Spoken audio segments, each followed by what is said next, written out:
இந்த சில நடிகர் தானே ஒரு பெரிய பெரிய ஹீரோஸ் சொன்னா தப்பா நினைப்பானுங்க. நாங்க வந்து பக்கத்துல உட்காந்துருப்போம், ஏதோ ஒரு சீன்ல உட்காந்துருப்போம். பெரும்பாலும் கேரவன தான் உட்காந்துருப்பாங்க. இப்ப காலத்துல ஹீரோஸ் வரும்.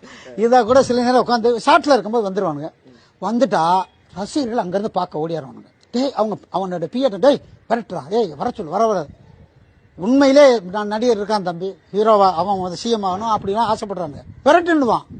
கிட்ட வந்து அவங்க ஓகே போட்டோ எடுத்துக்கலாம் அப்படின்னுவான். நடிப்பானுங்க.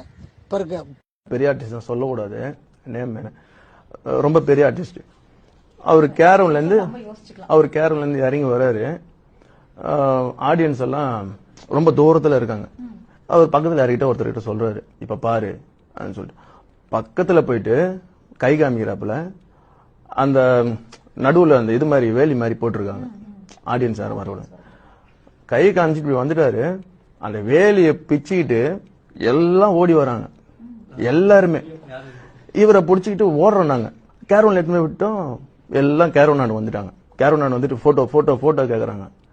இவரு என்ன மட்டும் உள்ள கூப்பிட்டு யாரையும் அனுப்பாத சொல்லிட்டு சொன்ன. சரி ஓகே சார். இறங்கும்போது சொல்றாரு, பாத்தியா நம்மளோட கெத்து. அது இவரே பிளான் பண்ணி புரியுது. சும்மா இருந்த ஆடியன்ஸ உசுப்பேத்தி விட்டு இவர் கேரவன்ல ஏறிட்டாரு. இறங்கும் போது சொல்றாரு பொறுமையா அந்த பக்கத்துல இருந்த ஃப்ரெண்டு கிட்ட. இப்போ பொலிட்டிக்கலா வந்து நிறைய இதுக்கு பவுன்சர்ஸ் நீங்க போறீங்க இல்லீங்களா, from any function it maybe. அப்படி இருக்கும் பொழுது அந்த டைம்ல வந்து போலீஸா இருக்கட்டும், போலீஸை தாண்டி பவுன்சர்ஸோட ப்ரொடெக்ஷனும் ஜாஸ்தி போகுது. அப்படின்ற இடத்துல வந்து போலீஸோட நிறைய கிளாஷஸ் எல்லாம் உண்டாகும்ல. நிறைய நடக்கும் மேடம், நிறைய பிரச்சனை நடக்கும். நாங்க வந்தாலே